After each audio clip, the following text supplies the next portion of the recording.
We remain steadfast in our commitment in delivering local news that matters. Stories that inspire. Enriching the lives of Filipinos in the Philippines and across the globe. This is your GMA Regional TV. Buong puso para sa Pilipino.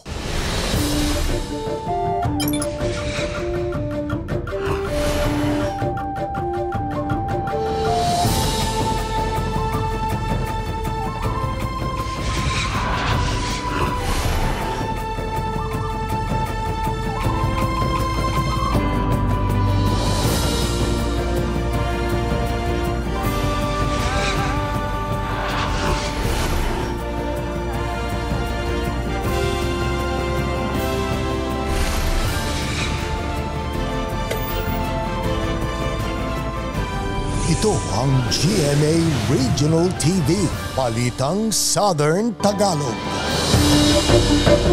Magandang hapon mga kapuso. Narito na ang Balitang Southern Tagalog. Hatid namin ang mga pinakamalaki at pinakahuling balita sa Timog Katagalugan. Live mula rito sa GMA Batangas Station, ako po si Ace Medrano. Ako naman po si Ivy Saunar Gasang. Bulkang Taal patuloy na naglalabas ng sulfur dioxide na nagdudulot ng VOG sa ilang lugar sa Batangas.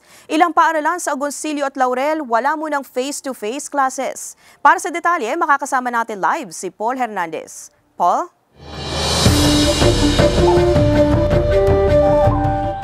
Ivy, dahil dyan ay nasa alternative delivery mode yung mga estudyante. Ito'y para maipagpatuloy pa rin daw yung leksyon sa iba't ibang eskwelahan. Abot sa Nasugbu, Batangas ang umano'y volcanic smog o VOG na patuloy na ibinubuga ng Bulkang Taal. Sa bulletin ng PHIVOLCS, mahigit 4,300 tons ng sulfur dioxide ang inilabas ng Taal mula sa crater nito base sa huling monitoring. Malakas ang pagsingaw na abot sa 2,400 meters na taas. So, ang mangyari lang dito kapag walang hangin at saka kapag nagkaroon ng thermal inversion, hindi siya makaangat. Dahil dyan, naka-alternative delivery mode muna raw ang mga estudyante sa mga bayan ng Agoncillo at Laurel, Batangas. Wala munang face-to-face classes. Kawawa yung mga bata na inaabot minsan sa loob ng classroom. Ngayon, ang ginawa natin para hindi na sila mahirapan, ay di parang online class muna sila. Very volatile kasi ng smog, ng Taal, ng VOG, yung tinatawag nating VOG.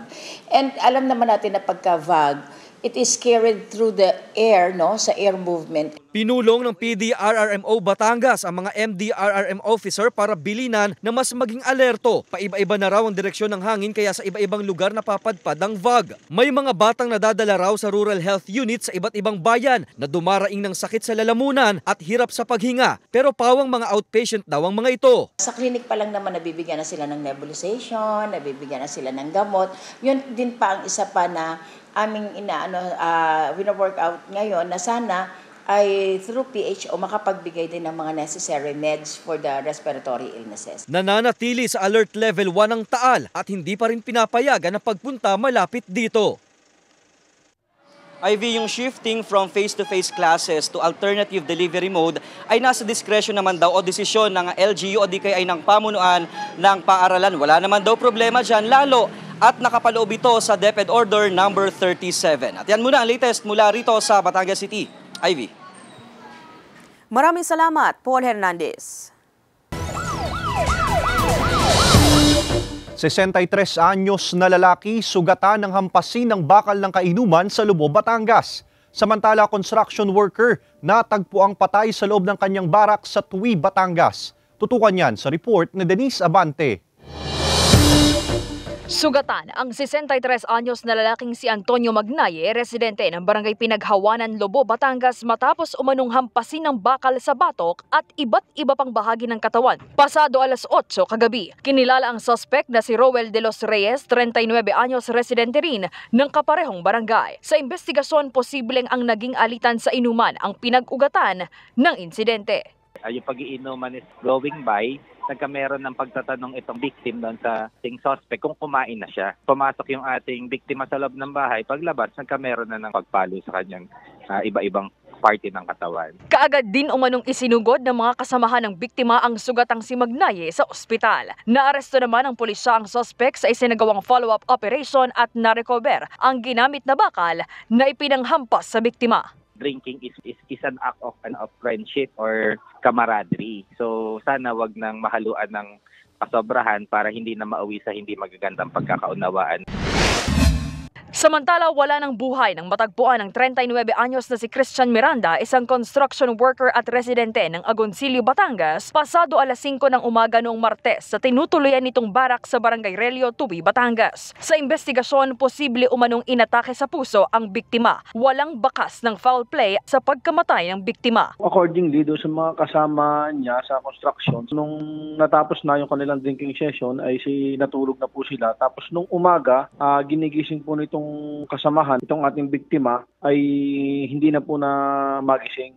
Posible po na inatake po sa puso. Hinihintay pa rin daw ng pulisya ang resulta ng post-mortem examination para malaman ang totoong sanhi ng pagkamatay ng biktima. Sa ngayon, naiuwi na ang mga labi ni Miranda sa Agoncillo, Batangas habang sinisikap pa ng GMA Regional TV Balitang Southern Tagalog na makipag-ugnayan sa pamilya nito para sa kanilang pahayag. Denise Abante, Balitang Southern Tagalog. Naranasang malakas na pagulan nagdulot ng baha sa ilang kalsada sa Batangas City. Ilang estudyante na stranded. Narito ang report ni Paul Hernandez. Rumaragasang tubig baha ang sumalubong sa mga motorista sa diversion road sa Alangilan, Batangas City. Dulot yan ng biglaang buhos ng malakas na ulan pasado alas 2 ng hapon kanina. Sa poblasyon, gutter deep na baha rin ang namerwisyo sa mga tumatawid. Ilang minuto ring stranded ang mga estudyante sa labas ng paaralan. Marami ang sumuong nang nakapaa sa maitim na baha makauwi lamang. Sabi ng State Weather Bureau na Pag-asa, dala ang malakas na ulan ng thunderstorms. Mga isolated po na thunderstorm yan. Hindi po siya gaya nung yung kalat-kalat po na ulan, as in yung parang widespread po na ulan. Wala raw silang namomonitor na sama ng lagay ng panahon sa loob at labas ng bansa. Hanggang weekend, may isolated rain showers sa hapon o gabi ang posibleng maranasan. Iba yung pag-iingat ang inaabiso ng Pag-asa sa publiko. Kasama si Buhay Adante Jr., Paul Hernandez, Balitang Southern Tagalog. Tatlong mangingisda sa Cavite City nasagip matapos umanong masira at pataubi ng ipo-ipo ang kanilang bangka. Nagbabalik sa report si Paul Hernandez. Sinaklolohan ng Naval Forces Southern Luzon o NAVFORSOL ng Philippine Navy ang tatlong mangingisdang nagpapalutang-lutang sa katubigang bahagi ng Cavite City. Kinilala ang mga nasagip na sina Juni Alminye, Jordan Mendoza at John Eric Diaz, mga residente ng Ligtong 4, Rosario, Cavite. Naglalayag daw ang NAVFORSOL nang makita ang mga mangingisda sa laot.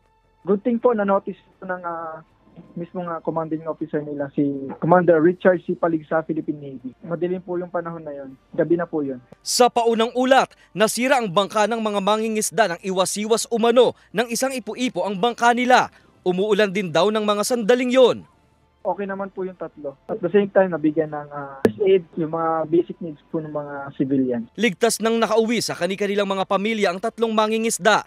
Ipinapayo ng mga otoridad na maging alerto sa lagay ng panahon at ipagpaliban muna ang pagpalaot ng mga maliliit na bangkang pangingisda kung umuulan. Paul Hernandez, Balitang Southern Tagalog. Good news mga kapuso, naghahanap ang Kapuso Network ng Master Control and VTR Automation Engineer, Technical Assistant, TV Transmitter Technician, Vision Mixer, AM/FM Studio Technician, Electromechanical Engineer at iba pang posisyon na makikita sa inyong TV screen. Para sa kumpletong detalye at sa mga nais mag-apply, bisitahin ang careers.gmanetwork.com.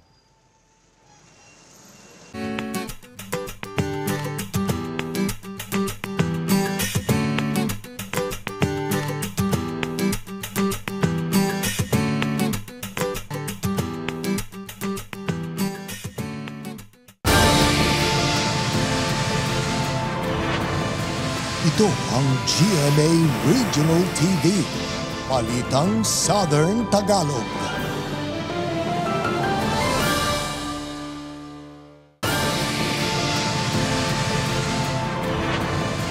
Ito ang GMA Regional TV, Balitang Southern Tagalog. 14 na estudyante sa Sablayan Occidental, Mindoro isinugod sa ospital matapos umanong mahirapang huminga at mawala ng malay. Ang detalye sa report ni Paul Hernandez. Nagkagulo sa paaralan ng Yapang National High School ng Sablayan Occidental, Mindoro nang mahilo at mahirapan umanong huminga ang mga estudyante Miyerkules ng umaga. May ilan na biglang bumagsak at tila nawala ng malay. Ayon sa MDRRMO Sablayan, 14 ng mga mag-aaral mula sa magkakaibang grade level ang isinugod sa ospital. Management lang po, ibig sabihin, yung iba po in oxygen bago bin-round bag. Sura po ng mga bata is nag-hyperventilator, yung parang nahihirapang huminga. Ayon sa pamunuan ng eskwelahan, karamihan sa mga estudyanteng ito ay sila ring mga napaulat na nahimatay nitong Lunes. Sinuspende muna ang face-to-face classes ngayong araw hanggang bukas. Kinonvert muna namin sa modular or online through Messenger o blended or hybrid. Hanggang bukas lang Friday. Nakalabas na rin daw ng ospital ang mga estudyante. Sabi ng mga otoridad, nararanasan ang mainit na panahon sa lugar. Pero yung mga sa school, meron silang sinasabi na parang sinasaniban, gano'n. Pero sa medical kasi mukhang siyang mas psychogenic illness. Yung parang kapag nakita mo na parang naghihirap yung isa, so nakikita mo siya, na-adapt mo siya. Inirerekomenda na raw ng MDRRMO sa pamunuan ng paaralan na magtalaga ng nurse sa kanila. Naglabas na rin sila ng paalala sa publiko kung paano maiiwasan ang sintomas ng heat stroke. Paul Hernandez, Balitang Southern Tagalog. Natimbog sa entrapment operation ng Camarines Norte Provincial Intelligence Unit ang 48 anyos na si alias Canora, residente ng Labo, Camarines Norte. Ito'y matapos siyang ireklamo ng isang negosyanteng biktima umano nito ng pangingikil. Nagpakilala umanong miyembro ng New People's Army ang suspect. Ayon sa otoridad, inamin umano ng suspect na matagal na siyang kumukuha sa negosyante pero pang sarili na lamang niya ito at wala ng koneksyon sa NPA. Na-recover ng otoridad ang 4,500 pesos at cellphone ng suspect. Halaboso ang 4 na kalalakihan sa magkakahiwalay na drug buy-bust operation ng pulisya. Unang naaresto ang 27 anyos na si alias Arjan sa Lemery, Batangas at alias Max, 47 anyos sa Tanawan City. Naaresto rin sa kaparehong lungsod ang isang alias Pare na residente sa San Pablo City, Laguna at isang Pablito na residente naman sa Makati City. Na-recover sa mga naarestong sospek ang hinihinalang shabu at iba pang mga ebidensya. Maharap ang mga ito sa kasong paglabag sa Comprehensive Dangerous Drugs Act of 2002.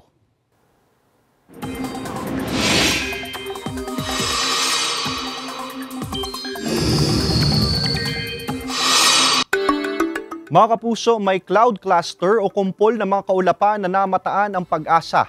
Nasa silangan niya ng Visayas at Mindanao at ayon sa ahensya ay posibleng maging low pressure area sa mga susunod na oras o araw. Patuloy naman nating imo-monitor ang magiging pagbabago sa namumuong sama ng panahon. Sa ngayon, Intertropical Convergence Zone o ITCC at localized thunderstorms pa rin ang magpapaulan sa ilang bahagi ng bansa. Base sa datos ng Metra Weather, may tsansa ng malalakas na ulan sa Rizal, Batangas, Laguna, Mindoro at Palawan. Posible rin ang kalat-kalat na ulan sa natitirang bahagi ng Calabarzon at Mimaropa. May tsansa rin ng ulan sa natitirang bahagi ng bansa, kaya magdoble ingat pa rin sa banta ng baha o pagguho ng lupa. Mga kapuso, bukas araw ng Biyernes, September 22, sa pagitan ng alas 9 ng umaga hanggang alas 5 ng hapon, makakaranas ng kawalan ng supply ng kuryente ang bayan ng Lobo at Rosario, Batangas, bunsod ng manual load dropping. Samantala, sa bayan naman ng Mabini, 7 oras na kawalan ng supply ng kuryente ang mararanasan, simula alas 9 ng umaga hanggang alas 4 ng hapon, bunsod ng annual preventive maintenance testing sa Mabini Substation. Kate Valdez, palaban sa Philippine version ng Shining Inheritance. Samantala, Dion Ignacio, mamimiss daw ang kulitan sa set ng Royal Blood. Narito ang report ni Hazel Alviar. Isa si Kate Valdez sa lead stars ng upcoming Philippine adaptation ng hit Korean drama series na Shining Inheritance. Ang Shining Inheritance ay kilala rin bilang Brilliant Legacy na napanood sa GMA noong 2009. Sa pahayag ni Kate, ibinahagi nitong palaban ang kanyang gagampanang karakter. Masaya at excited daw siyang mapabilang sa cast ng upcoming adaptation.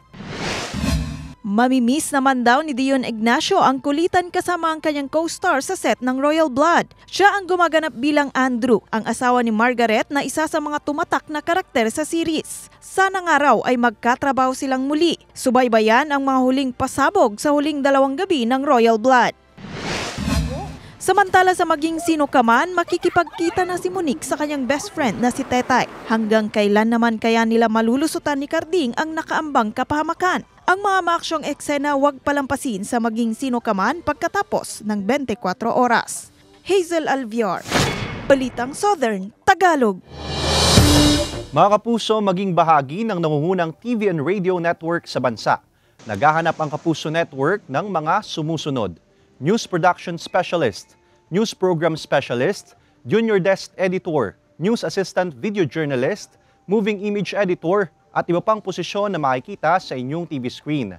Para sa kompletong detalye at sa mga nais mag-apply, bisitahin ang careers.gmanetwork.com.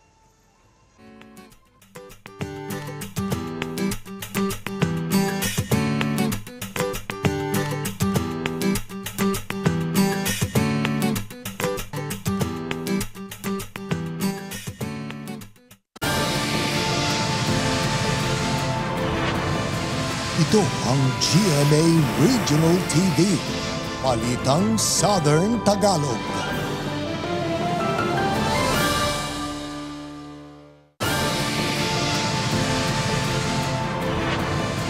Ito ang GMA Regional TV, Balitang Southern Tagalog.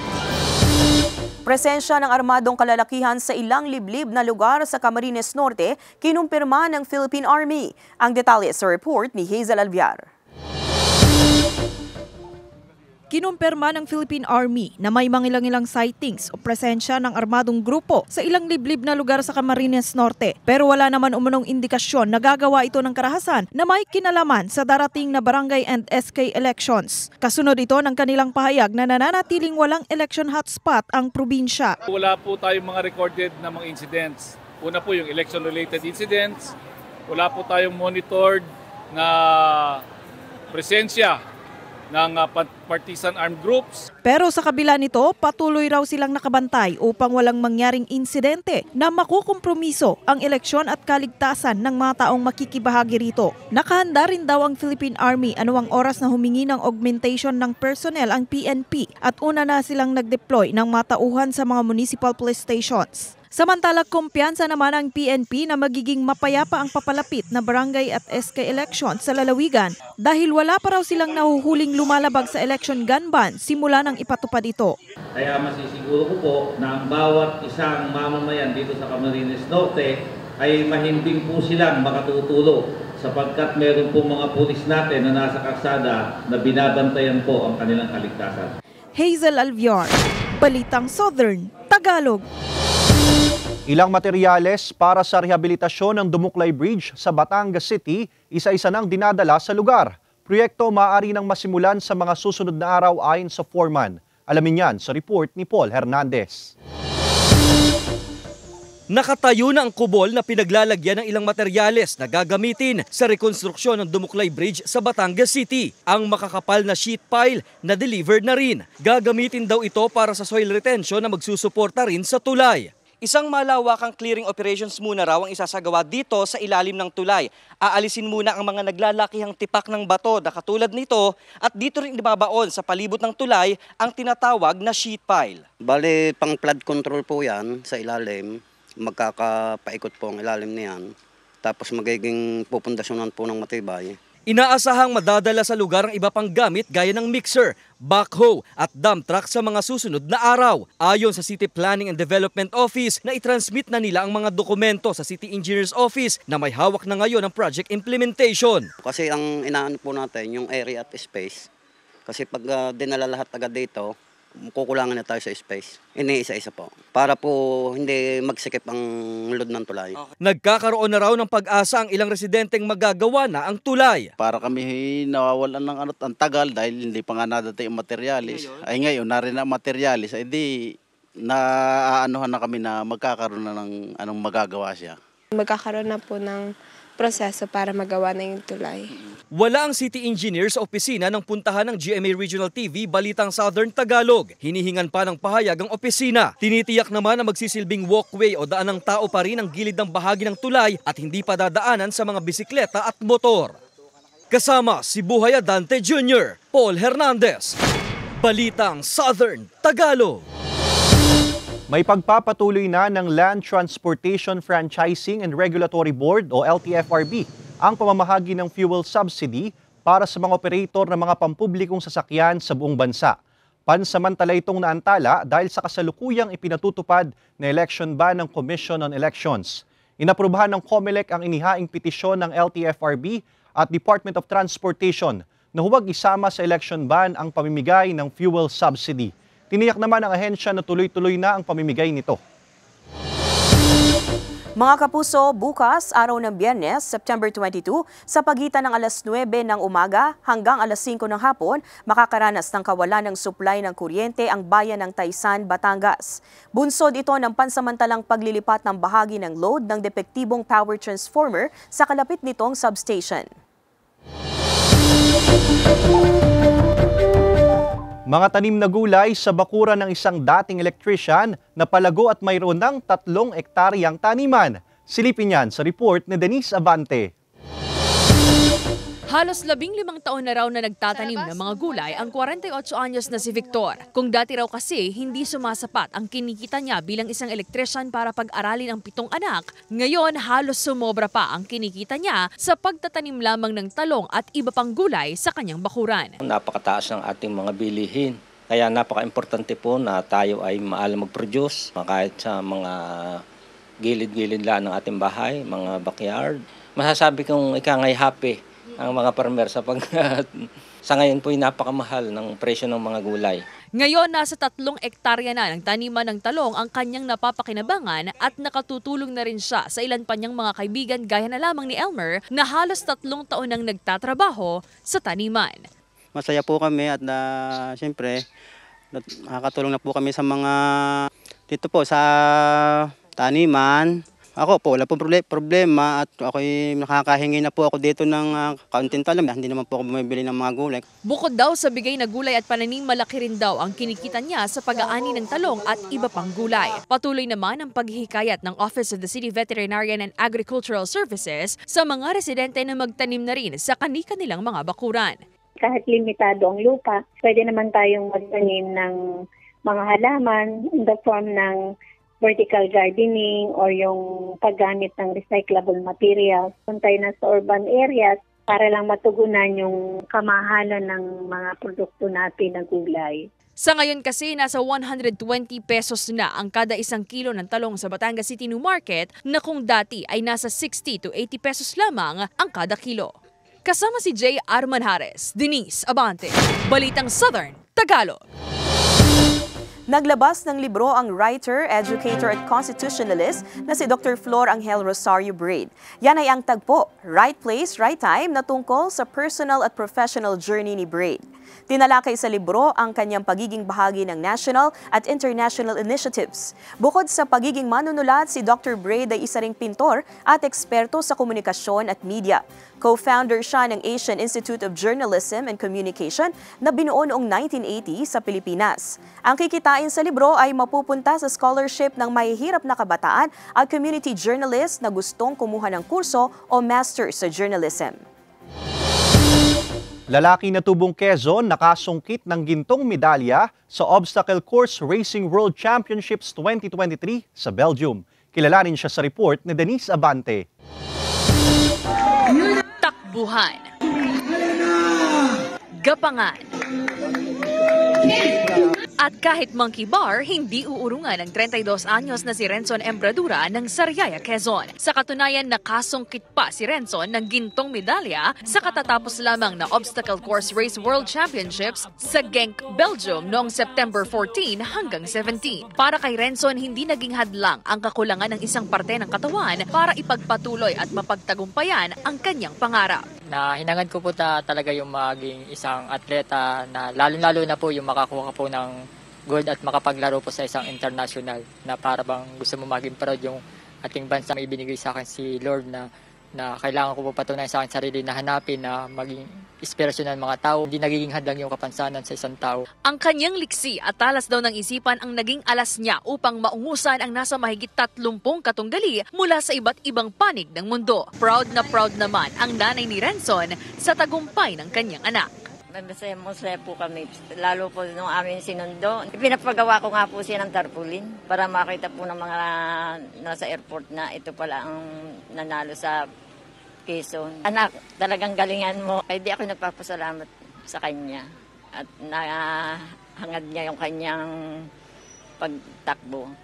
Ako siyempre, proud na proud ako sa kanya dahil at kasama ko siya lagi, iba't agang niya, ang dispression niya sa buhay. Idol Renson, ang masasabi ko lang sa iyo, ipagpatuloy mo lang, mag-goal mo yung gusto mo hanggang yung pangarap mo sa buhay mo. Congrats, Idol Renson. Kulang man daw ang parte ng kanyang katawan, hindi naman matatawaran ang kanyang husay pagdating sa palakasan. Kasama si J.R. Manjares, Denise Abante, Balitang Southern Tagalog.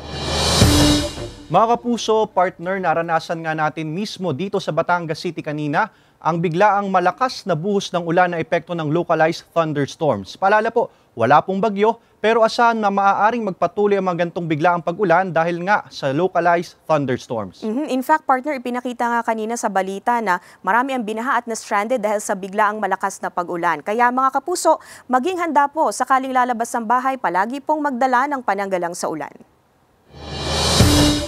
Samantala, mapapanood nyo po ang episode na ito at iba pang pinakahuling lokal na balita sa official website ng GMA Regional TV, www.gmaregionaltv.com. Pwede rin kayong bumisita sa aming official YouTube channel, GMA Regional TV, at i-click ang subscribe button para sa pinakamaiinit na balita mula sa rehiyon. Dahil sa GMA Regional TV, local news matters. Mga kapuso, 95 days na lang, Pasko na.